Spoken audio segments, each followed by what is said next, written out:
Hello, CIS community.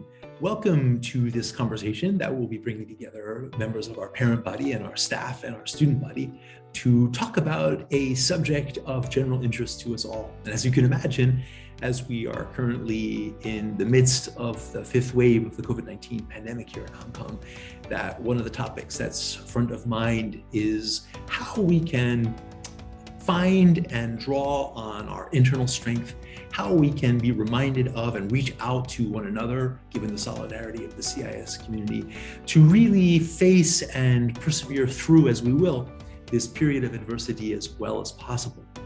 So what am I talking about? I'm really discussing the subject of resilience, and I'm delighted to have with me here for that purpose today the following people, and I'd like to ask them each to introduce themselves very briefly, and then we will jump straight into the topic. Hi, my name is John, and I'm the current head boy of CIS next to Jessica, and I've been here since reception, and I'm also a year 13 student. Hi, everyone. I'm Jessica Poon. I've also been at CIS since reception, so 14 years now. I've had the honor of serving as the head girl for this school year. My name is Virginie Goethals. I'm the managing director and co-founder of Run Hong Kong, an NGO that works with women who are victims of violence. I'm also the mother of Maxime, Victoria, and Diego, all students at CIS. My name is Yajing. This is my 10th year at CIS. I'm a year 6 teacher, as well one of the primary visible wellbeing integrators. My name is Quratulain Zaidi. I'm a clinical psychologist at Mind and Life psychology practice in Hong Kong. I'm also the mother of Ali Raza.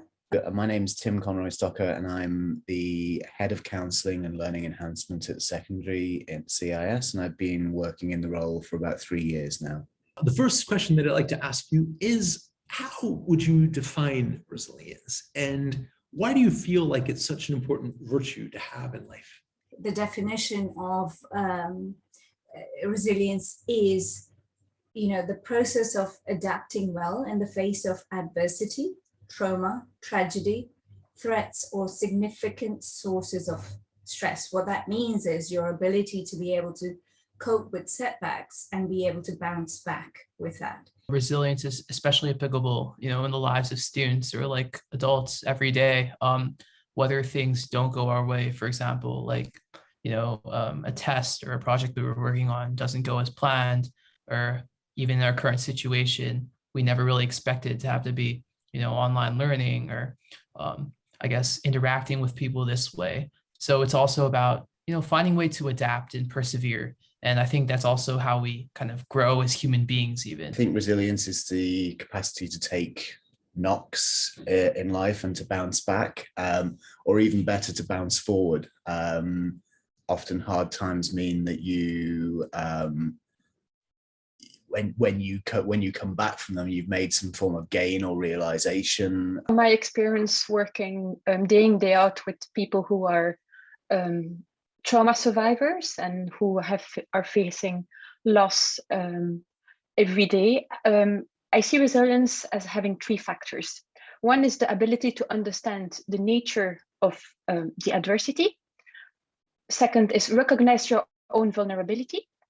And the last element is, how do I integrate this in my life in a positive way?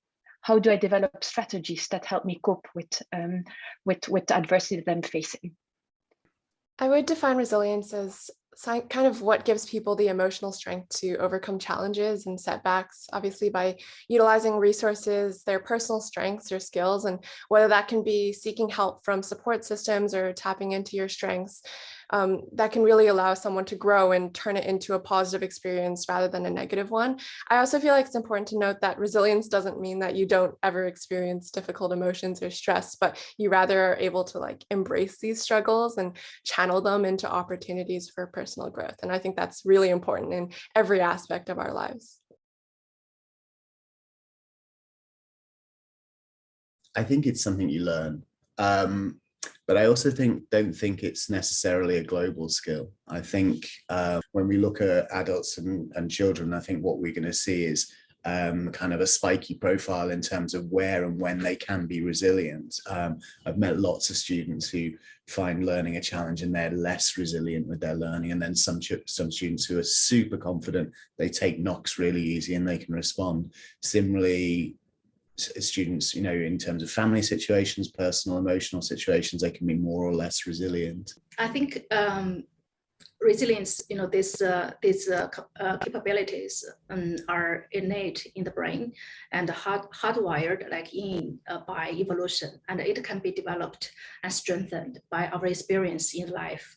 When the pandemic just started, and now this year, 2 years later, I compared my attitude, my mood changes. I feel like I'm more confident now, and I feel more, I can cope with more skillfully. I don't feel like a panic. For me, I think resilience is something that we can almost build in like our daily lives, even, and even like the seemingly like mundane things that we do. I think you need to have the mindset that you will try your best in every task that you do. Resilience takes a lot of time and intentionality. I definitely don't think I was born with resilience. I don't think anyone is. And I think because of that, we can kind of all learn to develop it. I think it's really important that we sort of focus on things like building connections or having really healthy mindsets and take time for ourselves, right? Just go outside, take time to be at peace with our minds. And I think through that, we can really learn to develop those skills. And even for me personally, whether that's dealing with expectation or stresses or all the uncertainty of that COVID has brought us, especially through a studying and student aspect, I think it's been really important to focus on ourselves and build and strengthen that aspect to really help us improve and have positive growth from it. Yeah. I think that you're born resilient, and you can grow that muscle the more you use it, depending on what you're faced with and how you face those challenges, and what sense of failure means to you, and what sense of setback means to you, and if you're willing to learn from it and move forward.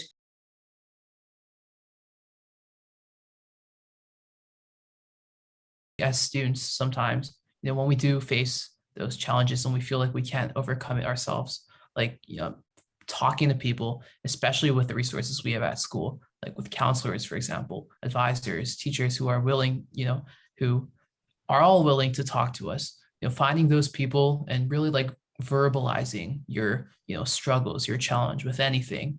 I think, working through it with somebody else, because oftentimes with your own perspective, you get stuck in your own cycle of either, pity or feeling sorry for yourself and not really thinking about how to solve the challenge.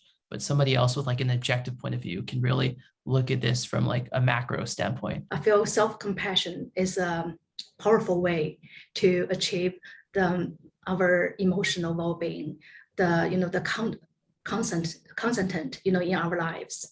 So self-compassion helps us avoid the destructive patterns of fear, negativity, or isolation.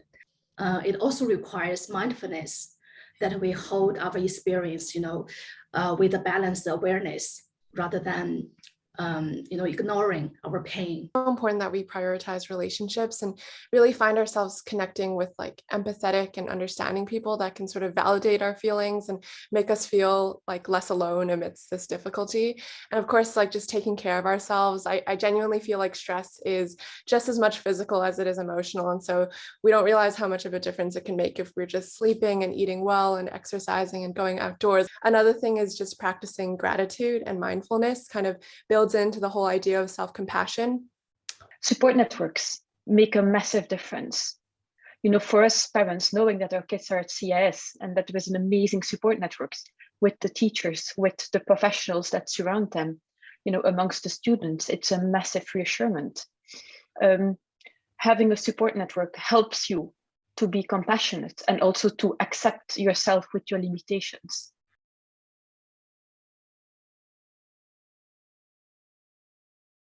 With the more recent sort of outbreak, I think one of the conversations I've been having with students have been revolving a little bit about taking things day by day, not trying to project too far in the future to situations that are out of control. I've asked them all to write a pros and cons list about being online and their current experience, because you can invent all types of stuff in your head, but if you actually write it down, It just becomes more concrete. And one of the big things that what we found as sort of psychologists and counselors that sort of links to sort of negativity and depression is that when people get involved in too much what they call rumination, where they keep on thinking about the situation and all the dreadful aspects about it, and what they may lose in the future and what they might not be able to do. And that rumination is what leads to very low mood. So it's almost like trying to keep away from that too much, trying to keep away from the news quite a bit, you know, just check in with it once a day maybe and stuff. It's really trying to focus on what you've got to do in front of you. I think it's about understanding what we can control and what we cannot control. What we cannot control, there's not much we can do about it, but there are things that we can control in our daily life. For example, how do I integrate COVID in my life? Does it stop me to go out, or am I still going out? You know, of course, in a safe way. So it's about like making the choices in a controlled way about the things that you can control in your life.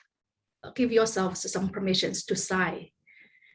And also use some like body-based tools of like breath, like movement, like visualizations, like imagine just imagine a conversation with a compassionate friend. Another thing that's really important in times like this is sort of just keeping things in perspective. Like I think for me personally, even I know sometimes I go into sort of irrational thinking. I kind of catastrophize these difficulties, or I know it's natural to sort of assume the world is out to get you, especially now. But I think it's really important that we sort of sit down and rationalize and adopt a more realistic view. And obviously we can't really change these circumstances, but you can change how you interpret and respond to it. Been maintaining boundaries, healthy boundaries with consuming information that comes through, or being able to, put in self-care. Again, goes back to self-compassion and just keeping that structure, routine, boundary around what's helpful, what's not helpful, and being able to, including information you're consuming, people that you're interacting with, conversations that you're having. That's very, very important. I really hope my students, can go back to school, because I understand, peers playing together, friends, learning together, playing together are so important. Definitely, having spoken to my own 15-year-old, he's definitely missing that human interaction for sure. And to be able to create more engagement in that way would be, that's where my focus would be. I don't want to lose this experience. I want to use this experience as a driver for me to sort of think, okay, well, how am I going to do life in the future? And also, we all have a tendency to put things off, etc. I think the pandemic has sort of shown me that you've really got to seize the day and really got to do what you want, because there are sometimes going to be opportunities when you can't. I just want to say, I hope we can all be together as a family. I think many of us have not seen family members for a very long time, and I'm just looking forward to continue family traditions and just spend precious times with parents, and especially elderly parents. I can't wait to see the world like kind of normal again, to see like us people like traveling, going out, being social, like going out for like a meal or to the movies, just ordinary things that have kind of been shut down. I think when we do enter into this new world, we can't discount the fact that like the whole world has been through something huge together. So I kind of wish for a world that sort of takes away the positive qualities that we've gained from experiencing COVID, whether that's like togetherness, the solidarity, and like obviously the resilience and adaptability that we've gone through with it, and sort of have a world that kind of remembers the adversity that we've been through as a global community and uses those lessons to kind of encourage more peace and harmony rather than division and polarization. Thank you ever so much to each of you for your heartening and uplifting contributions to this conversation. We really are reminded that we do have that resilience within us, and that we can rely on one another to persevere and ultimately to prevail despite the adversity that is in front of us right now. So we are deeply grateful to you all, and we ask everyone please to take care. Thank you.